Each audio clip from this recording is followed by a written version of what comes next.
There's a very interesting book called Fighting for Life by Isabel Hardman, and she talks about the 12, she identifies 12 battles for the NHS. Now, we have to qualify this, that we are in danger of thinking of the NHS, as Sikora says, as some sort of religion, some sort of cult. And we have we have started to give it a sort of blasphemous reputation that it doesn't deserve anymore. It is no longer the world-beating health service that it once was, and questioning that is like questioning a religious ideology. But it needs to happen. We mustn't fall into the trap of thinking this is some sort of sacred cow. It isn't. And in her book Fighting for Life, Isabel Hardman looks at 12 examples of battles that have taken place, and one of them I thought was very interesting. The battle with Barbara Cartland, all the way back, right at the beginning of the system, and it's deeply ironic.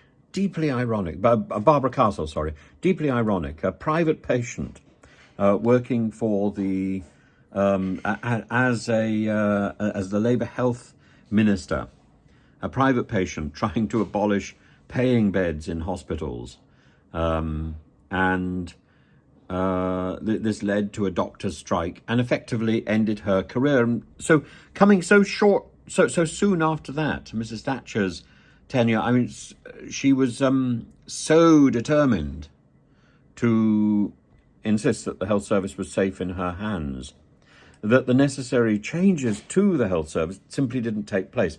And I think the years of the years of not fiddling around have allowed a bureaucracy to creep into power that cannot be challenged, that cannot be questioned, that cannot do its job.